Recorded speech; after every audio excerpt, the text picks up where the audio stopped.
Es en la cruz donde estoy crucificado, siendo maltratado por la multitud.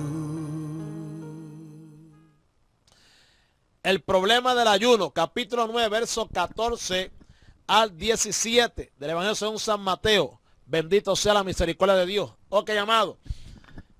Dice así: entonces vinieron a él los discípulos de Juan diciendo: ¿por qué nosotros y los fariseos ayunamos muchas veces y tus discípulos no ayunan? Jesús les dijo: ¿acaso pueden los que están de bodas tener luto entre tanto que el esposo está con ellos? Pero vendrán días cuando el esposo les será quitado y entonces ayunarán.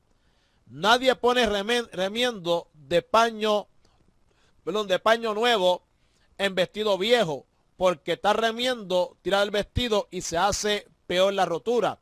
Ni echan vino nuevo en odres viejos. De otra manera, los odres se rompen y el vino se derrama y los odres se pierden. Pero echan el vino nuevo en odres nuevos y lo uno y lo otro se conservan juntamente. Bendito sea la misericordia del Señor. Amén. Gloria a Dios. Ok, amado. Probablemente cuando Jesús y sus discípulos estaban sentados a la mesa en un banquete con los publicanos y los pecadores, en ese mismo momento, otros dos grupos formados por los discípulos de Juan el Bautista y por los fariseos estaban ayunando. Esto pudo haber sido la causa de la pregunta y la breve enseñanza sobre el ayuno consecuente con ella. Amén. Entonces vinieron a él los discípulos de Juan diciendo: ¿por qué nosotros y los fariseos ayunamos muchas veces y tus discípulos no ayunan? Ahora, por vinculación que los tres sinópticos hacen de este episodio con el anterior, debió suceder inmediatamente después del convite que Mateo hizo en honor de Jesús en su casa, al que asistieron un buen número de publicanos y pecadores. Entonces, hermano, ¿verdad?, es probable que por el contexto el banquete se celebró en uno de los días en que los fariseos ayunaban, que solían ser 2 veces por semana. Los discípulos de Juan el Bautista practicaban también el ayuno de forma habitual. Nada tenía que ver esto con el modo de ayunar que está regulado en la ley, días en que habían de afligir el alma. Los fariseos habían elevado el ayuno a la categoría de obra piadosa que permitía la justificación delante de Dios. Esto en lugar del día anual de ayuno, tratando de superar lo que la ley establecía para ser más acepto delante de Dios, ayunaban 2 veces por semana. Aunque Mateo habla solo de los discípulos de Juan, los otros 2 sinópticos añaden a los fariseos junto con ellos. O sea, los discípulos de Juan el Bautista, aún después del encarcelamiento de su maestro, seguían unidos como grupo específico. Amado, metieron preso a Juan, pero que como quiera se mantenían juntos. Ok.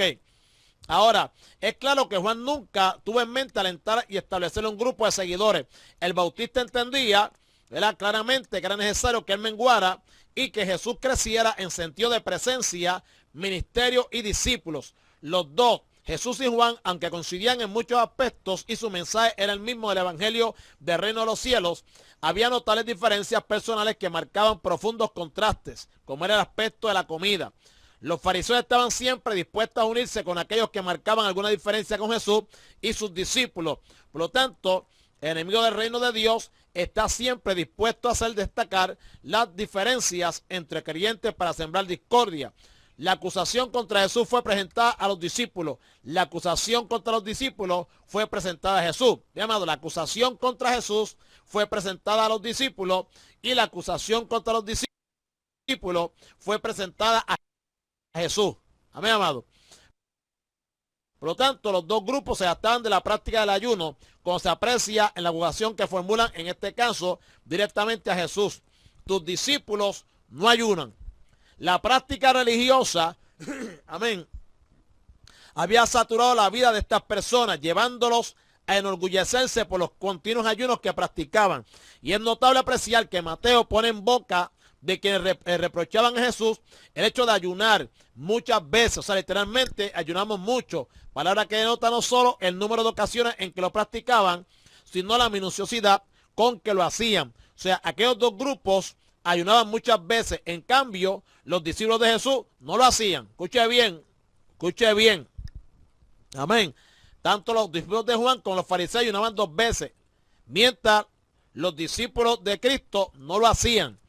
Tal vez estaban ignorantes o tal vez querían ignorar la enseñanza que el Señor había dado a los suyos sobre el ayuno en el Sermón del Monte.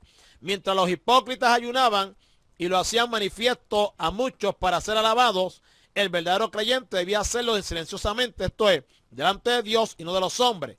Los que se consideraban conocedores de la ley pretendían añadir a la ley lo que ésta no demandaba, ¿verdad? Lo que ésta no demandaba. Por lo tanto, el único ayuno que pudiera considerarse como prescripción legal era el del día de la expiación. Eso está en Levíticos capítulo 23, versículo 27. Ok. Ahora, el hecho del ayuno no era tan importante delante de Dios como el amor genuino, tanto hacia Él como hacia el prójimo. El verdadero ayuno delante de Dios consistía en desatar ligaduras de impiedad, soltar las cargas de opresión, dejar libre a los quebrantados y romper todo yugo. Isaías 58:6. Los dos grupos trataban de ponerse como ejemplo a los discípulos del Señor. Y es peligroso juzgar la piedad por las prácticas externas del sistema religioso. La verdadera piedad no se percibe por los ojos, ni puede percibirse por quienes como hombres son incapaces de ver las intenciones del corazón. Volvemos otra vez con los legalistas. Los legalistas que no son espirituales suelen ponerse a ellos mismos como ejemplo a los demás de lo que debe ser un verdadero seguidor de Cristo. Normas, reglas, ordenanzas, aspectos externos y otras muchas cosas constituyen para estos la máxima expresión de piedad y compromiso de vida cristiana. Sin embargo, suelen ser precisamente estos quienes son incapaces de amar. Descansan solo en aspectos exteriores que confunden a quienes los observan, pero que no son en modo alguno manifestaciones de verdadera piedad.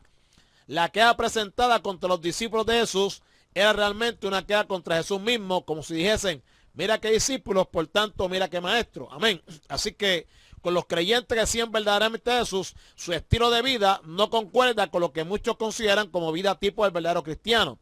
En cierta medida están que despreciando la experiencia vital, amén, aleluya, con Jesús. La vida cristiana no es angustia, separación y ostracismo, sino gozo pleno en el Espíritu, y Jesús vino para dar vida y darla en abundancia. Amén.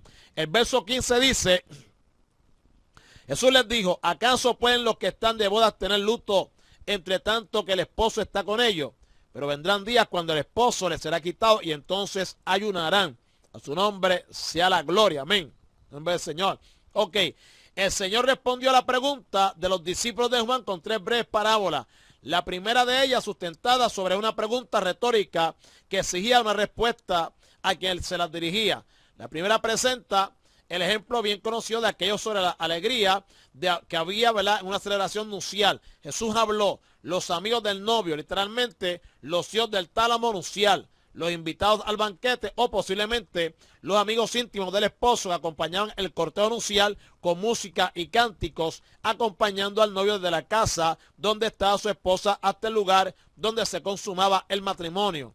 Su misión era continuar con la alegría durante los 7 días que duraba la fiesta de la boda.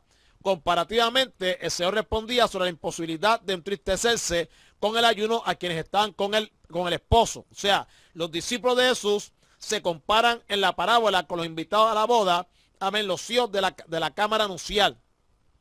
Por lo tanto, la pregunta retórica es una respuesta negativa. No es posible que estén llorando quienes están llamados a la celebración festiva de una boda. La relación de esposo-esposa se usa en el Antiguo Testamento para referirse a la vinculación entre Jehová e Israel. Amén. Igualmente, en el Nuevo Testamento, ¿verdad?, la figura relacionada a Cristo con la iglesia. No cabe duda que Jesús buscaba aquí que una ilustración y no la enseñanza de una verdad sobre su relación con la iglesia. Los amigos del novio, amén, buen día a Carlos y a Carmen, los amigos del novio serán los invitados en el futuro a la cena de las bodas del Cordero, pero aquí el Señor está señalando a la festividad que debe manifestarse en la presencia del esposo. Los discípulos de Juan habían perdido a su maestro. Los de Jesús estaban con él. La comunicación entre Jesús y sus discípulos es semejante a un tiempo de bodas en donde la tristeza y las lágrimas no convienen ni corresponden. Ahora, si ayunar no correspondía para entonces, amén, vendrán días cuando el esposo le será quitado y entonces ayunarán. ¿Ve, amado? Si ayunar no correspondía para entonces, en aquel momento, pero vendrán días cuando el esposo le será quitado, ¿verdad? Y entonces ayunarán. El esposo no iba a dejarlos, sino que les sería quitado. El Señor le hace una alusión velada a su muerte, una predicción temprana de la cruz. Y el solo pensamiento de la partida de Jesús puso triste a los discípulos. Pero la tristeza de la partida no iba a ser larga. El gozo pleno y definitivo se produciría en la resurrección y se extiende a lo largo de la historia de la iglesia al saber que el esposo no está muerto, sino que vive y vendrá a buscar a los suyos. Por lo tanto, en el intervalo entre su ascensión a la gloria y su regreso, la vida de los creyentes pasa por momentos de tribulación. No debe esperar la iglesia otra cosa en un mundo que se opone a Dios. Por lo tanto, el tiempo de la iglesia peregrina, es tiempo de lágrimas en donde se producen situaciones que demandan tiempo especial para la oración, y donde el ayuno no solo cabe, sino que es necesario. Repito, no debe esperar la iglesia otra cosa, un mundo que se opone a Dios. El tiempo de la iglesia peregrina, escuche bien, el tiempo de la iglesia peregrina es tiempo de lágrimas en donde se producen situaciones que demandan tiempo especial para la oración y en donde el ayuno no solo cabe, sino que es necesario. Amén. Repito, amado, el tiempo de la iglesia peregrina es un tiempo de lágrimas en donde se producen situaciones que demandan tiempo especial para la oración. Hello. Amén. Ocurren situaciones, amén, que demandan tiempo especial para la oración. ¿Qué usted entiende por eso, hermanito querido? Amén, buen día, hermana Susi. ¿Qué usted entiende por eso, hermanito querido? ¿Quién me puede decir? El tiempo de la iglesia peregrina es tiempo de lágrimas en donde se producen situaciones que demandan tiempo especial para la oración y donde el ayuno no solo cabe, sino que es necesario. Lo que usted me contesta, yo sigo. Ok. El Nuevo Testamento recoge datos históricos sobre la práctica del ayuno en la iglesia primitiva. Los cristianos en Antioquía ayunaban antes de encomendar a la misión a quienes había llamado el Espíritu Santo para la evangelización. Pablo, Bernabé y las iglesias que fundaban practicaron el ayuno. Eso enseña a los discípulos de Juan que todas las cosas tienen su tiempo. Amén. Cada cristiano deberá acomodarse al gozo en su tiempo y al duelo en el suyo. Amén. Pero tanto en uno como en otro debe manifestarse el fruto sin que el gozo, aún en medio de las lágrimas, disminuya, sino que aumente. La iglesia no ha perdido al esposo. Amén, tan solo se ausentó por un tiempo, pero vive y prometió regresar a buscarla. Habrá días en que el anhelo de su presencia se haga irresistible y las tristezas del valle de sombra de muerte afecten el alma cristiana. En esa circunstancia, el diálogo con el esposo, que se mantiene abierto por medio de la oración, deberá ser incrementado, por lo que se hace necesario el ayuno. Bueno, amén, que hay que orar, amén. ¿Que hay que orar para qué? Que hay que orar. No, pero si el tema es, no es la oración. El tema es el problema del ayuno. Alaba. Oh, el tema es el ayuno. ¿Entiendes? Lo que hay que hacer es que hay que ayunar. Digo esto porque, hermano, porque voy recalco. Hay veces que nosotros, por ejemplo, mire, escuche bien lo que voy a decir, para que no me malinterprete. Yo no estoy diciendo que usted no busque dirección de Dios, ¿verdad?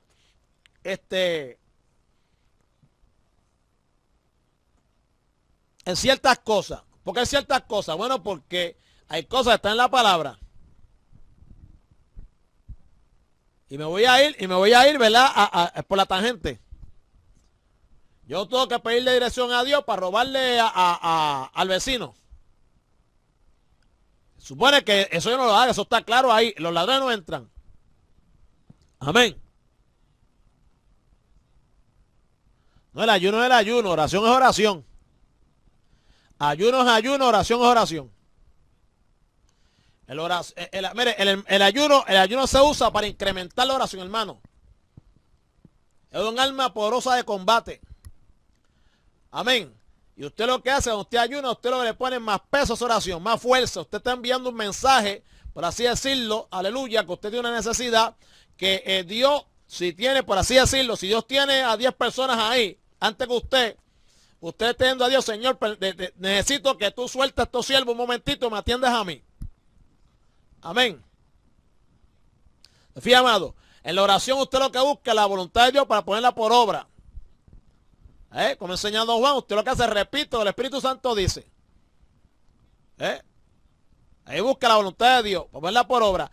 Pero en el ayuno, el ayuno lo que hace es que incrementa, ¿verdad, hermano querido? Aleluya. Y el mensaje que recibe el cielo es que usted tiene necesidad apremiante.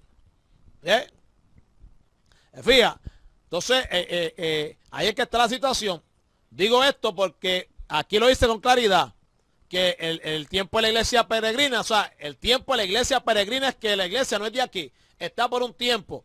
Entonces, en ese tiempo que ella está aquí, pues ella pasa, hermano querido, aleluya, amén, es un tiempo de lágrimas en donde se producen situaciones que demandan tiempo especial para la oración y donde el ayuno, que es el tema, y donde el ayuno no solo cabe, sino que es necesario.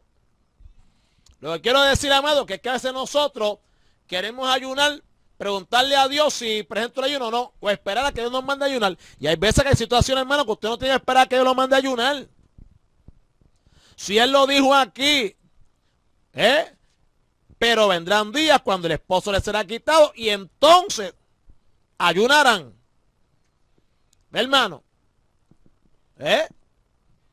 hay momentos en que, mire, ahora mismo, por ejemplo, yo tengo una situación, ¿verdad? Amén. Gracias, Magaleli. Gracias. Yo tengo una situación ahora mismo, aquí familiar, ¿verdad? Mi mamá está enferma. Les pido que me ayuden a orar por ella también. Ella tiene, ¿verdad? Está enferma. Entonces, pues ella tiene, yo para consolarme estoy diciendo y me mantengo en que ella tiene principio de Alzheimer. Yo para consolarme, principio de Alzheimer. ¿Qué pasa? Mi mamá era una mujer de fe tremenda y de oración tremenda, con una visión terrible. Hermano.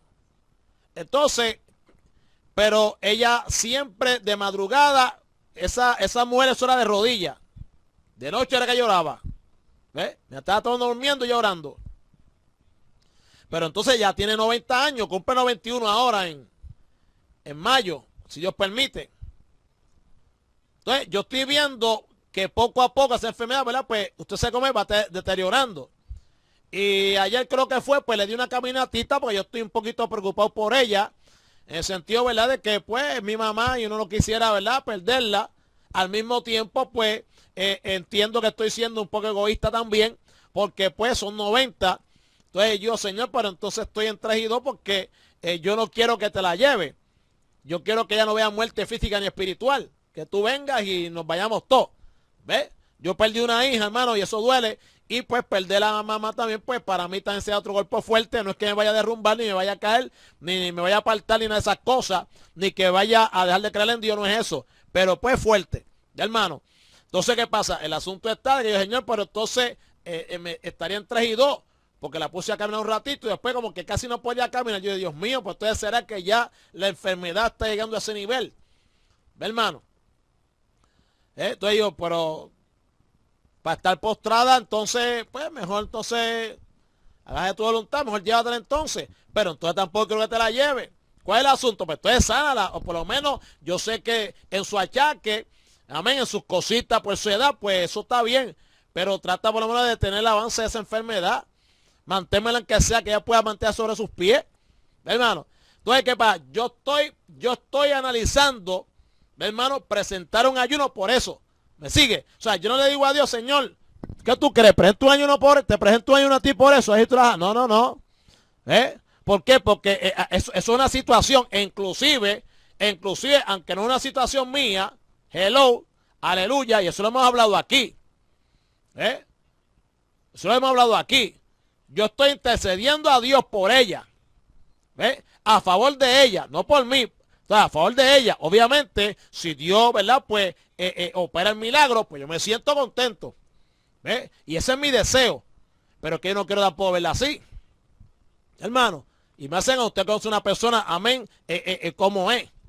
¿Ve? Entonces yo no puedo sentarme, ¿verdad? A pedirle a Dios, ¿verdad? O si me siento un poquito medio flojito espiritualmente, ¿verdad? Pues yo tengo por costumbre eso. De que yo, pues, estoy un poquito flojito, pues, no, muchacho, ya tiempito no meto un ayuno, espérate, te voy a meter un ayuno. O sea, no le voy a preguntar a Dios, Señor, ¿ayuno o no ayuno? ¿Ve? ¿Entiendes? Hello. El chat como que se frizó, se dañó, algo pasó. El chat como que no sé qué pasa con el chat. Algo está malo ahí. Algo está malo ahí. Hermano. Ahora, si Dios me dice a mí, si Dios me dice a mí, ¿verdad? Mi siervo, de aquí un tiempo vas para Rusia. Entonces, pues yo tengo que orarle a Dios, Señor, pues, dime cuándo es. Ya que un tiempo, dime cuándo es, por lo menos, Señor, ¿es ahora o cuándo es? ¿Voy ahora para Rusia o...? ¿Me entiende? Pero lo que es orar, usted no tiene que decirle a Dios que tiene que orar. Usted dice, Señor, oro. Hello. Usted le pregunta a Dios si ora. Hello.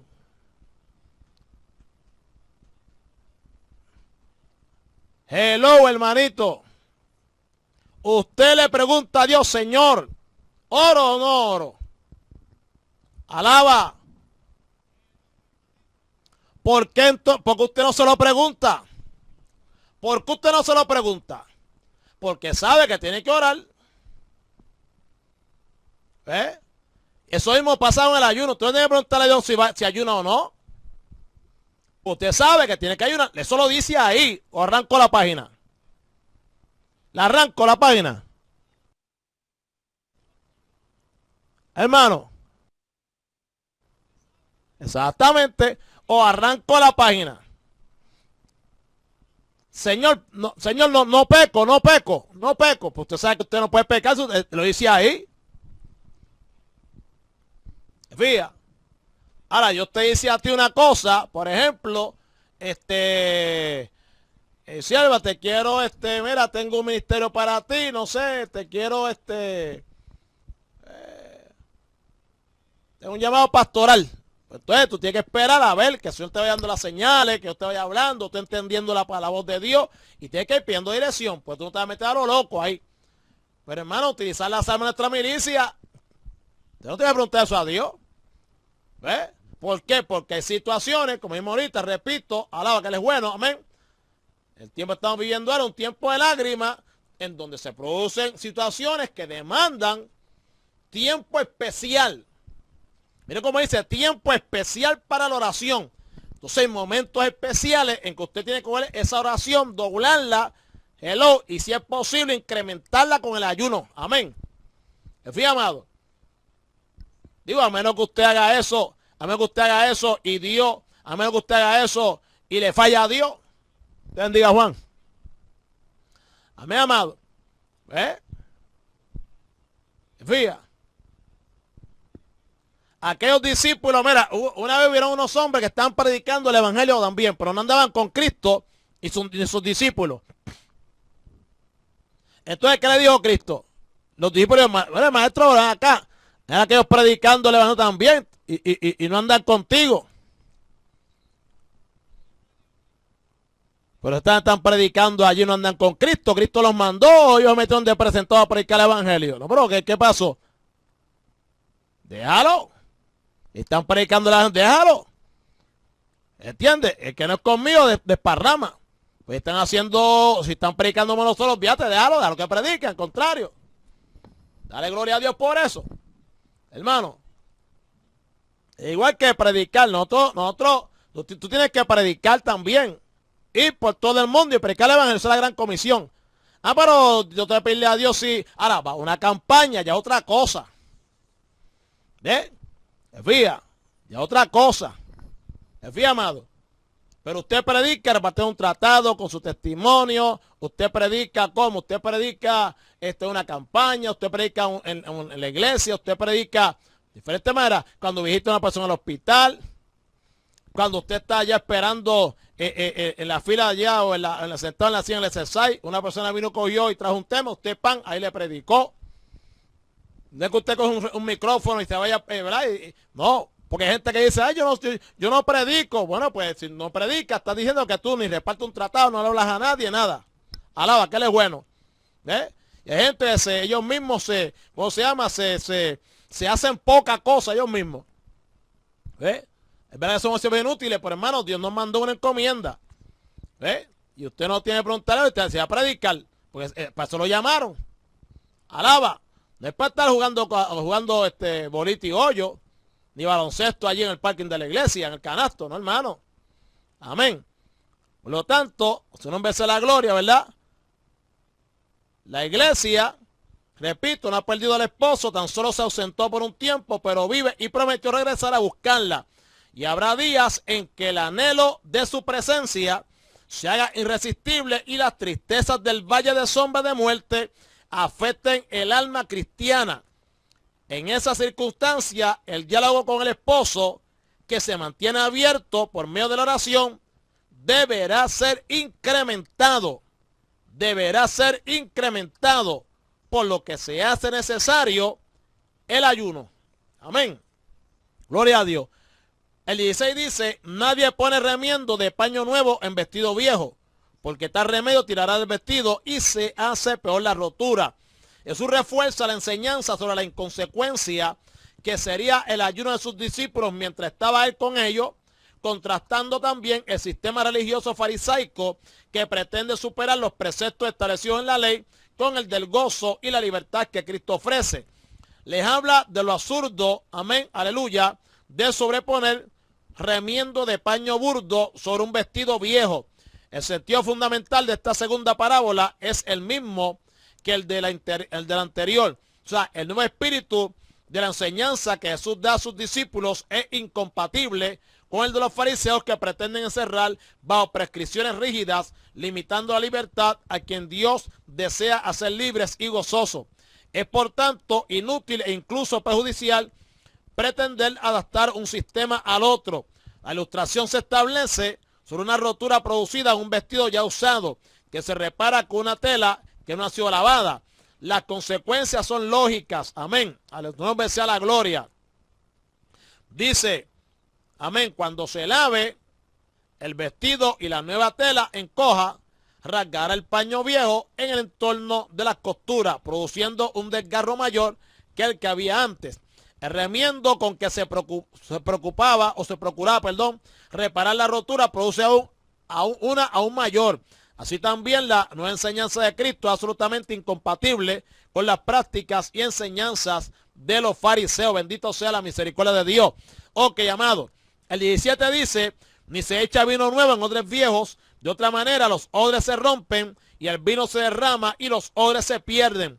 Pero echan el vino nuevo en odres nuevos y lo uno y lo otro se conservan juntamente. Amén. El refuerzo de la enseñanza se cierra con una nueva parábola sobre los efectos que causa el vino nuevo puesto en odres viejos. Amén. Cuando se deposita en un cuero ya usado y con poca consistencia, un vino recién producido, la fermentación que aún se está produciendo hace reventar el odre y, aleluya, tanto el vino como el envase se destruyen y pierden. Mediante esta ilustración Jesús enseña que la nueva vida en el espíritu no puede contenerse en los viejos moldes de la tradición religiosa surgida de la ley. La ley produce un estado de servidumbre como el hijo bajo tutores, en esclavitud bajo los rudimentos del mundo. Este sistema se estructura en prácticas externas que proceden de lo que Pablo llama los rudimentos del mundo. El espíritu que mueve la vida del legalista es un espíritu de temor, mientras que al creyente le mueve el espíritu de libertad en Cristo, que no es el de temor, sino de gozo.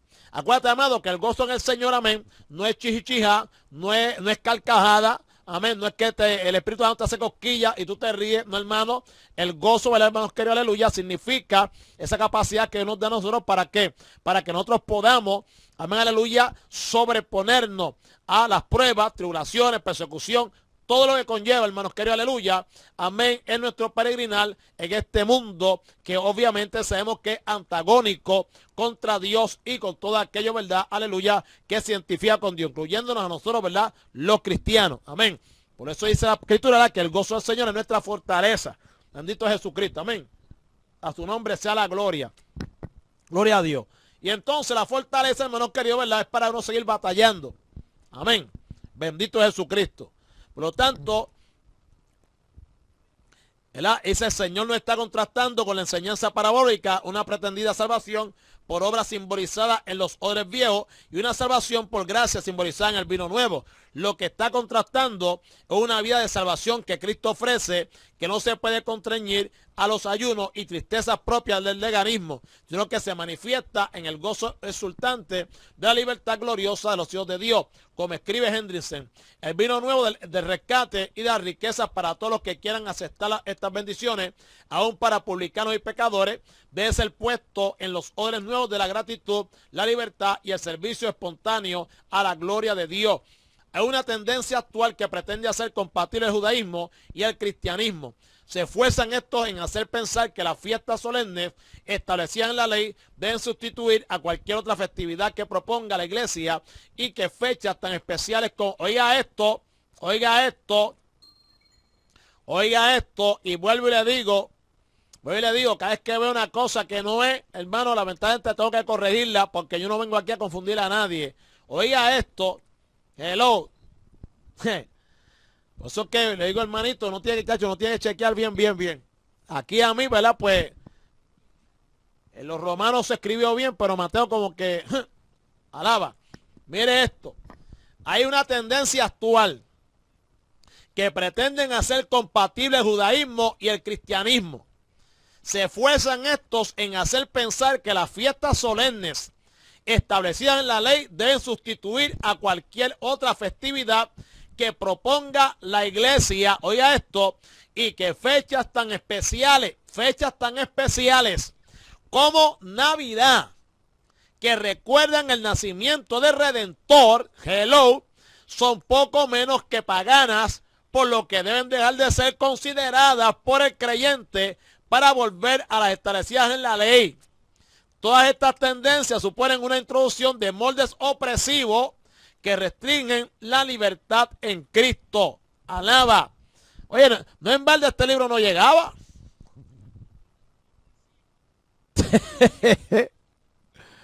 Aleluya.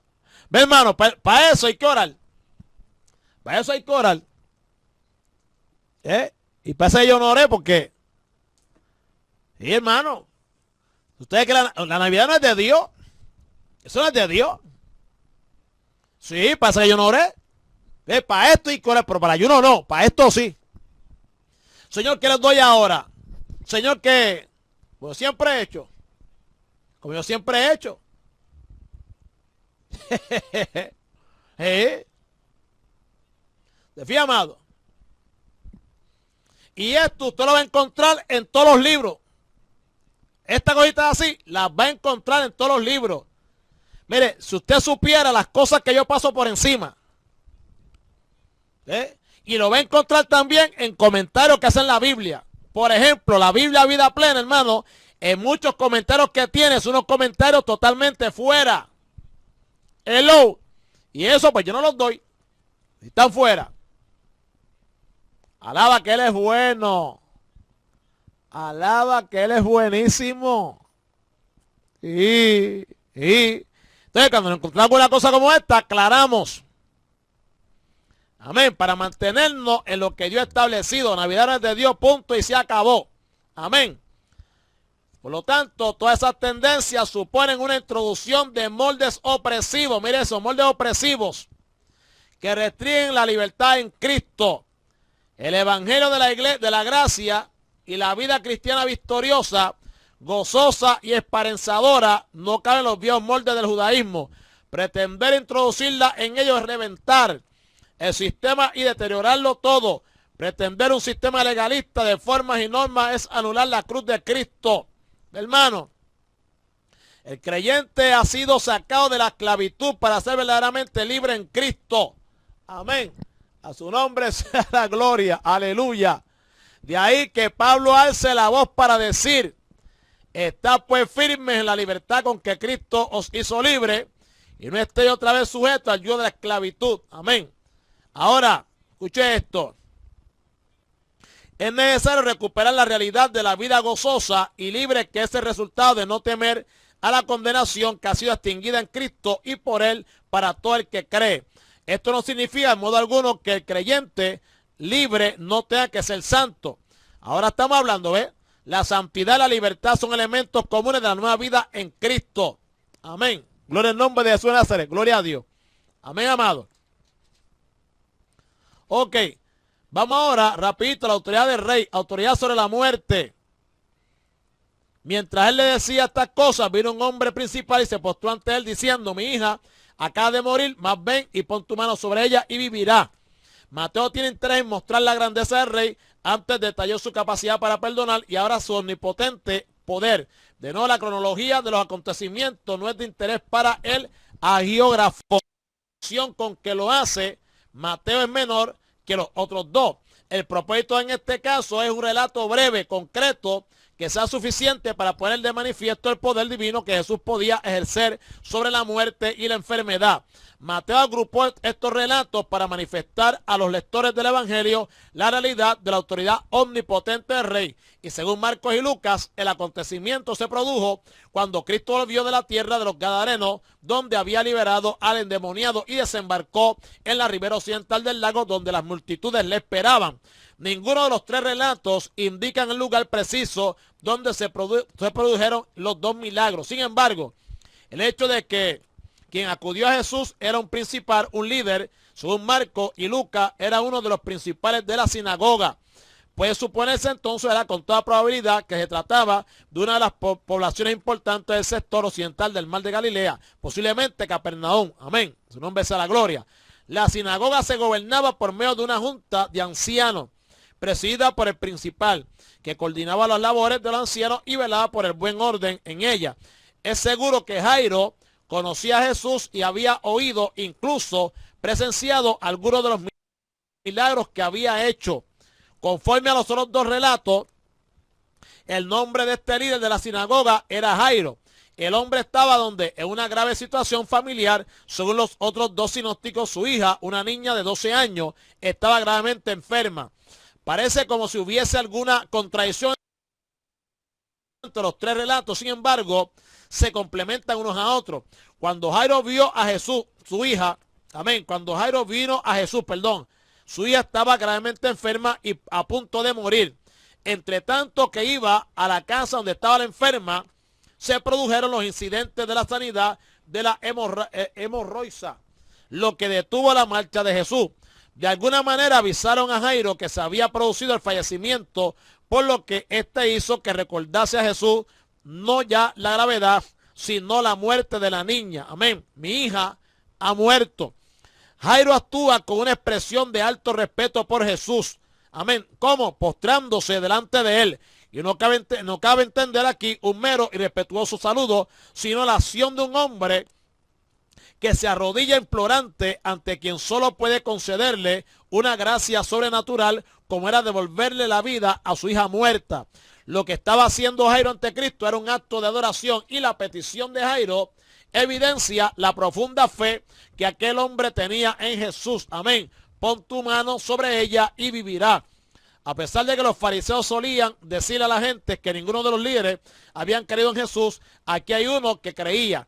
No se dice que Jesús hubiese hecho antes un milagro de resurrección de muertos, por lo menos no en el entorno geográfico del lado occidental del lago de Genezaret. Aquel padre con su hija ya muerta considera que la imposición sobre ella de la mano poderosa de Jesús sería suficiente para devolverle la vida. Amén.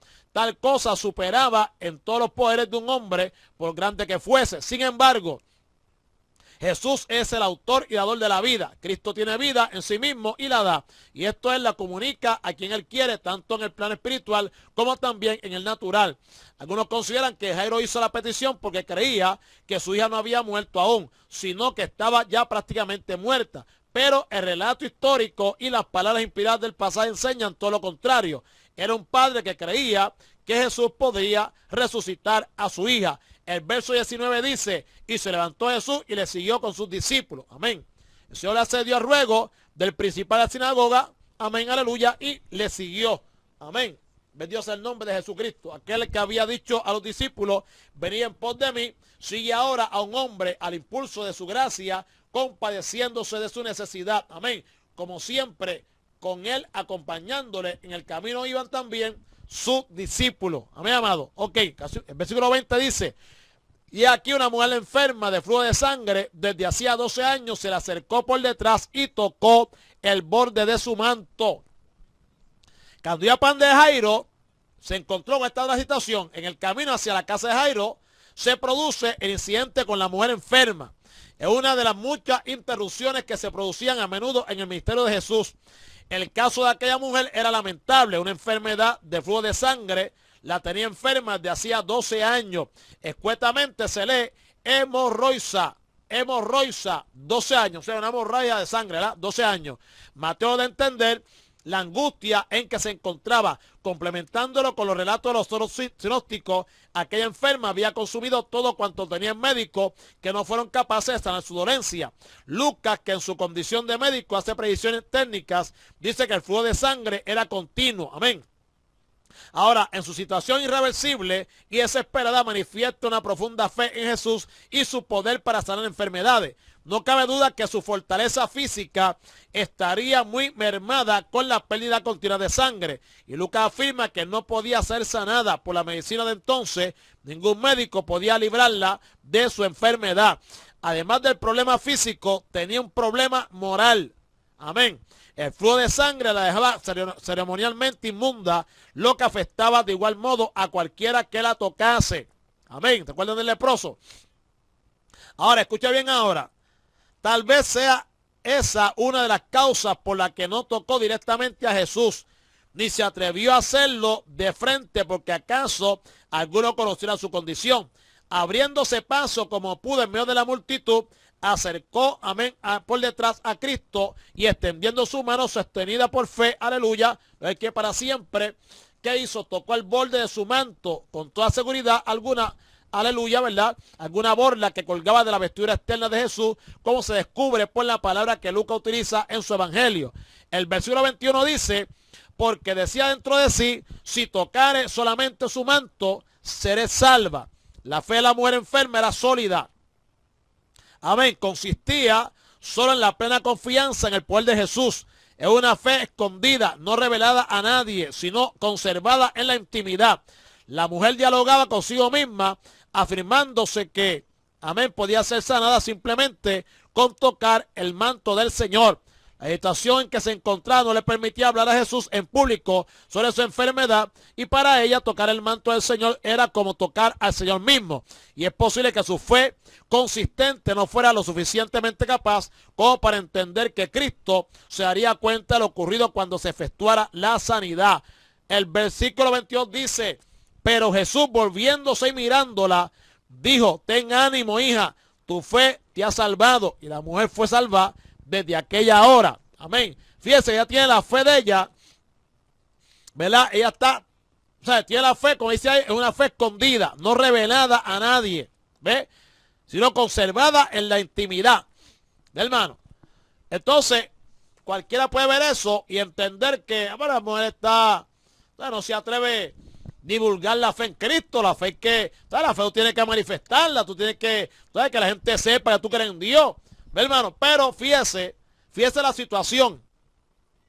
Había, ¿verdad? Para esa época, donde ella ceremonialmente era inmunda, no podía meterse ahí con la gente. Tenía que estar fuera, hermano. ¿Por qué? Porque, voy a recalco, ceremonialmente hablando, pues entonces era causa de contaminación para cualquiera que tuviese contacto con ella. Entonces, siendo así, pues ella ¿qué hace? Ella viene calladita. ¿Ve? Si lo grita ahí, pues ya usted sabe, tiene problemas. Entonces ella viene calladita. Entonces dice, si tan solo, si tocare solamente su manto, seré salva. ¿Ve? Seré salva. Entonces, ¿qué pasa? Cristo la oye y le dice, mujer, ten ánimo, hija, tu fe te ha salvado. Y la mujer fue salva desde aquella hora. Aquí dice, pero Jesús vuelto y viendo a ella dijo, ten ánimo, hija, la fe de ti ha sanado te. Hermano, ve, dice salva, pero aquí dice, en el original dice, aleluya, ten ánimo, hija, la fe de ti, o sea, o tu fe, amén, aleluya, ha sanado te, o sea, te ha sanado. Ve, el original dice sanado, amén. La Reina Valera dice salvado, salva, hermano. Acuérdate que salva significa liberado, amén, amado. Desde el punto de vista de salvación, es liberado del pecado, salvo del pecado. Amén, amado. En este caso, aleluya, vamos a leerlo más adelante, pero suponemos que la palabra lo que implica es libre de ese azote. Amén. Por el nombre de Jesucristo de Nazaret, gloria a Dios. Entonces dice, y fue sanada, ¿verdad? La mujer desde la hora aquella. El relato de Mateo más breve no narra otro aspecto del acontecimiento. Ella pensaba pasar desapercibida, pero no fue posible por cuanto Jesús conoció que alguien le había tocado por cuanto había salido poder sanador de él.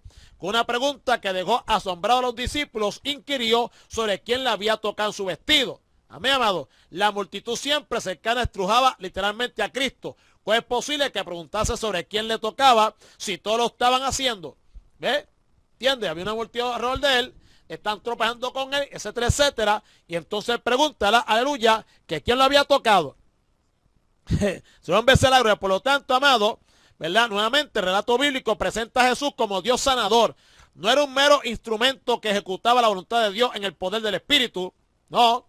Con toda claridad, en los relatos paralelos se observa que Jesús afirma haber salido poder de él. Por más que algunos pretendan presentar a Jesús como un hombre en manos de Dios, la verdad es otra muy distinta. Es Dios manifestado en carne. Amén, amado.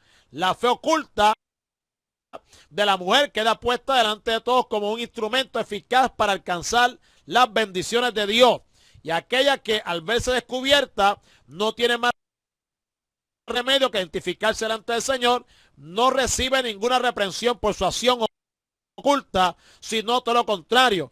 Las palabras de aliento que el Señor le dirige son las mismas que tuvo con el paralítico traído por 4 amigos. Ve, amado, ten ánimo, hija.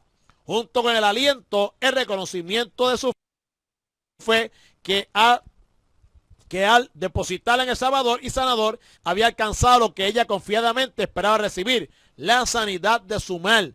Amén. Tu fe fue la causa que produjo la sanidad. No había nada de milagroso en su vestido. Amén. No había nada de milagroso en su vestido. Dios bendiga, amén, a la hermana Abigail. Aleluya.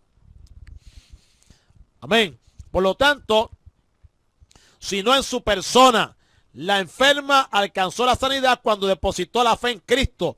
Y aquella sanidad fue la respuesta personal de Jesús a la fe personal de la enferma. Al mismo tiempo, declarar públicamente, aleluya, ¿verdad? Que la enfermedad había desaparecido, habría para ella la incorporación plenamente a una relación social, limitada por la enfermedad que la mantenía como impura legalmente. Preguntamos, ¿fue solo sanada o fue también salvada? Bueno, la respuesta a la fe depositada en el Salvador trae como consecuencia la salvación. Al paralítico que había depositado fe en Cristo le fue otorgado antes de la sanidad física la sanidad espiritual. Debe entenderse que también aquí se produjo por fe en Cristo la salvación de aquella mujer. La sanidad física se produjo en el mismo momento en que su fe la llevó a tocar al Salvador. Ahí también la sanidad espiritual se produce en el mismo instante en que el pecador afectado por el pecado cree en Jesucristo. Su nombre sea la gloria. ¿Me amado? Ok, verso 23.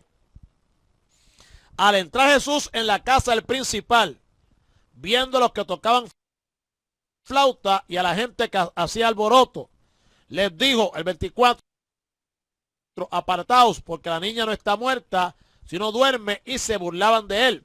La muerte de la niña era un hecho incuestionable. Termino con este relato. En la casa estaban esperando que se produjese de un momento a otro. Habían enviado aviso al padre que no molestase al maestro.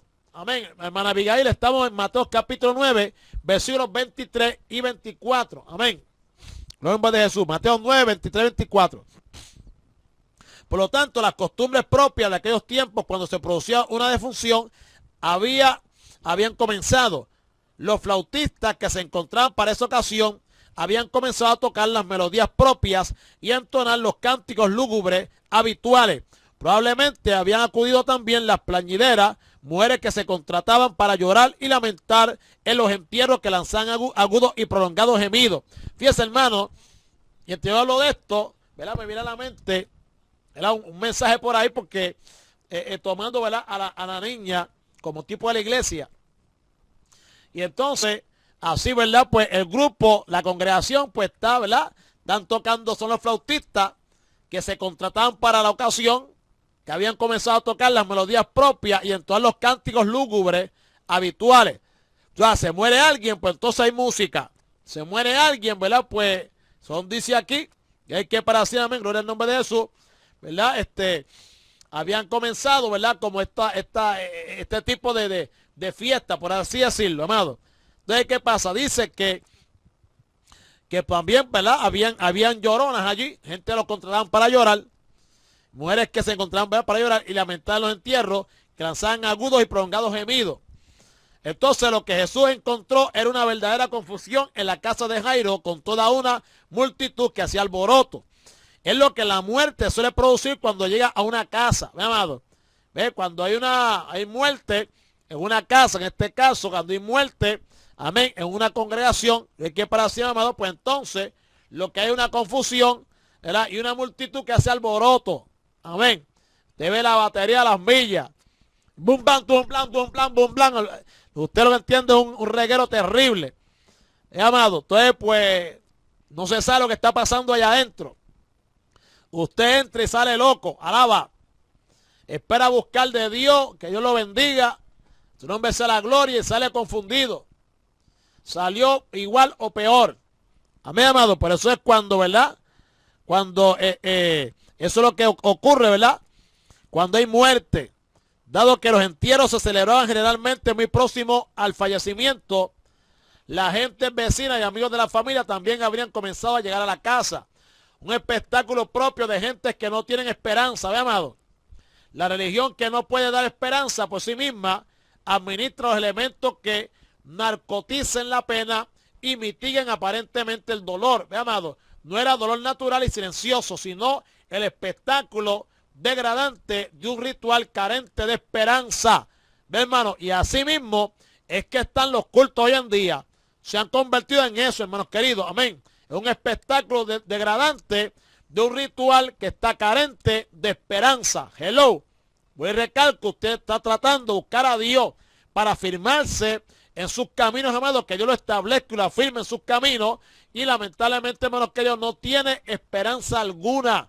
A su nombre sea la gloria. ¿Por qué? Porque lo que hay es muerte. Amén. Eso lo produce la muerte. Amén, aleluya. Cuando llega a la iglesia, cuando llega a una casa, bendecido sea la misericordia de Dios. Amén. El 24 dice, y les dijo, apartado, porque la niña no está muerta, sino duerme, y se burlaban de él. Jesús dejó en la entrada a los discípulos y llevó consigo, conforme al relato de los sinópticos, a 3 de ellos, Pedro, Santiago y Juan.